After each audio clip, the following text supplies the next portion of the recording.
I never thought I'd be telling this story, yet life has a knack for plunging you into the unforeseen. We'd lived next door to the Millers for as long as I could remember. Their son, Alex, was just a kid then, always scraping his knees in the yard or begging his mom for an extra cookie. I watched him grow up, another familiar face in the quiet rhythm of our street.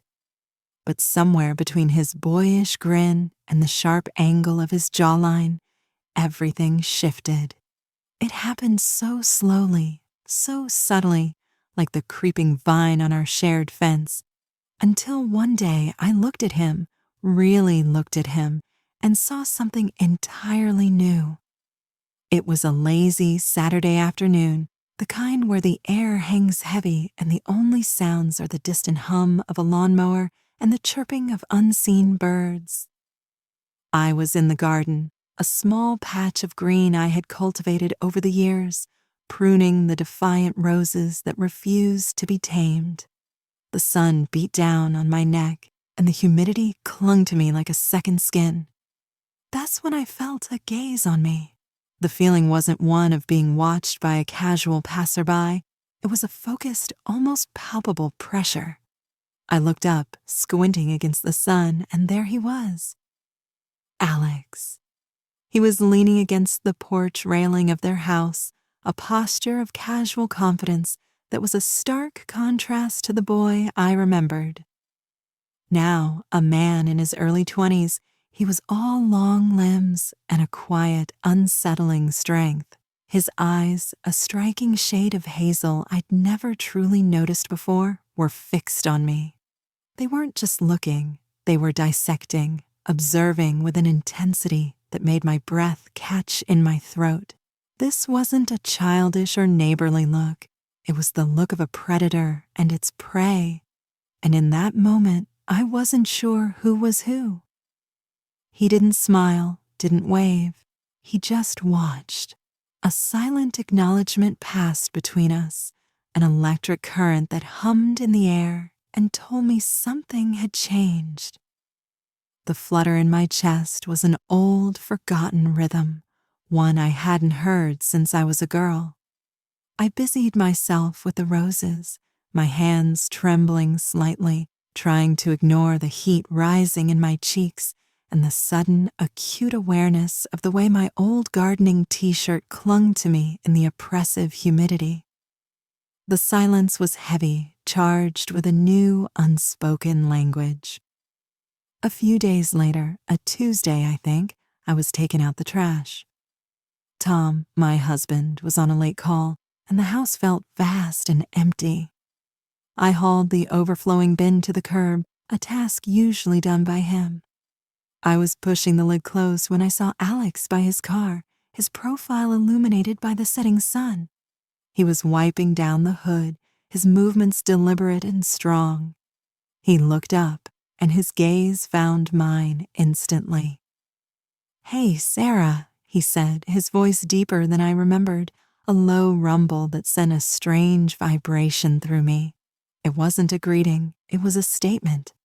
"Alex, hi," I replied, my voice wavering slightly despite my efforts to sound casual. He leaned against his car, the half smile I'd seen before playing on his lips, but his eyes remained serious. "Need any help with that?" He gestured to the overflowing bin. "Tom's not around, I take it?" The question was innocent, but the subtext was anything but. My stomach tightened. It felt like he was checking, confirming my vulnerability, my aloneness. "Oh no, I've got it," I said quickly, perhaps too quickly. The words felt like a clumsy defense. His eyes lingered on me for a moment longer, that same intense look from the garden returning.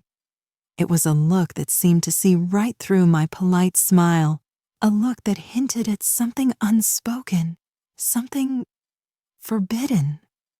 A spark ignited quick and hot, and I wondered if he felt it too. Then he just nodded slowly and got into his car, the engine a low purr as he drove away. As I carried the trash bin back to the house, My hands were shaking slightly. My mind raced. What was that look? Why did it make me feel so uneasy, yet undeniably intrigued? He was just the neighbor boy, someone I'd known forever. But the boy was gone, replaced by a man whose gaze held a dangerous kind of promise, a promise of something new and thrilling. What was happening? Why did his eyes suddenly hold this magnetic pull? Share in the comments where you're watching from and hit that like button if you're feeling this unexpected tension.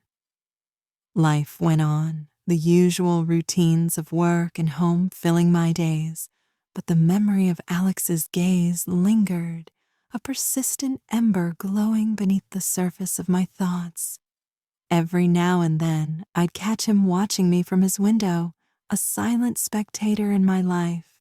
Or our paths would briefly cross in the driveway, and a casual hello would be heavy with unsaid things.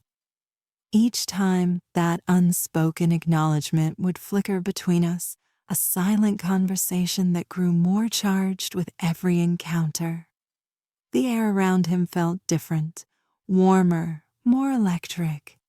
I was starting to crave it. One evening, my husband, Tom, was away on a business trip. He called, his voice tired and distant from a hotel room 2 states away. "Just a few more days, honey. Take it easy." The phone clicked off, and the silence in the house was deafening. I was in the kitchen, making myself a simple dinner, when there was a knock on the back door. It was a soft, tentative knock, unlike the demanding one from before. It was Alex. I opened the door, and he was standing there, a bottle of wine in his hand. "Hey, Sarah. I saw your light on. I was just wondering if you needed any help with your sprinklers. I noticed they looked a bit wonky the other day." My heart skipped a beat. He was being neighborly, offering help. There was nothing untoward about it. And yet, the way he was looking at me, even in the dim porch light, sent a familiar shiver down my spine. "Oh, that's thoughtful of you, Alex," I said, trying to keep my voice even, though I could feel a tremor starting. "But I think they're okay." He hesitated for a moment, the bottle of wine cool in his hand. "Are you sure? Tom's away, right? Didn't want you to have any trouble with anything." The mention of Tom's absence hung in the air between us, a subtle shift in the dynamic, an invisible line drawn in the sand. It felt like he was acknowledging something more than just a broken sprinkler. It felt like a test, a dare. "Yeah, he's away," I confirmed, feeling a strange flutter of nervousness. "But I'm fine, really." He didn't push it, just nodded slowly. His eyes held mine for a beat longer, a hint of something intense and longing in their depths. The silence stretched, filled with unspoken questions and possibilities. Then he raised the bottle of wine slightly. "I was just going to have a glass. I know you like Merlot. Join me?" I was paralyzed. This was no longer about sprinklers or trash bins. This was a direct invitation into a forbidden world. My mind screamed at me to say no, to close the door, to keep the safe, comfortable distance I had always known. But my body felt a pull I couldn't ignore, a thrilling, dangerous pull. "Alex, I don't think—" "It's just wine, Sarah," he interrupted softly, his voice a smooth balm that quieted the frantic warnings in my head. "Just a little company. It's a quiet night." And just like that, the barrier I had so carefully constructed for so long crumbled. I opened the door wider, letting him in. He stepped inside, and the air around me suddenly grew warmer, thicker. His presence filled the space, chasing away the lonely silence Tom had left behind. We sat at the kitchen table, the bottle of Merlot between us. The conversation started innocently enough, about his job, my gardening, but every word was laced with subtext, every glance a loaded question.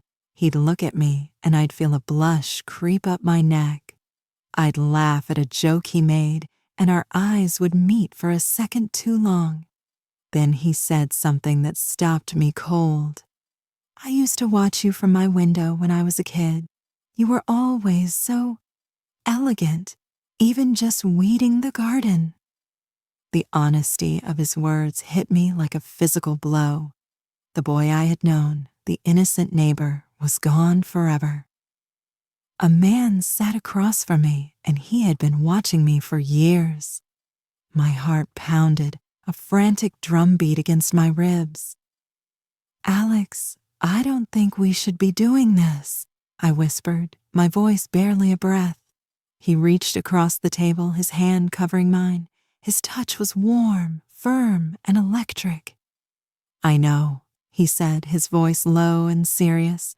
"But now that we are, can you honestly say you want to stop?" His hazel eyes, once a blur of youth, were now clear, direct, and full of a burning desire that mirrored the one I was trying so desperately to deny within myself. And so, the line between neighborly familiarity and something far more dangerous continued to blur. Each glance, each accidental touch felt like a spark igniting a fire I knew I should extinguish. But a part of me, a secret, long dormant part, was starting to wonder what it would be like to let it burn. What would happen if the boy next door was no longer just the boy next door? If you want to see where this goes, make sure to subscribe to our channel and hit the notification bell so you don't miss the next chapter of this story. Your support means everything to us. Stay tuned. Things are about to get a lot more complicated.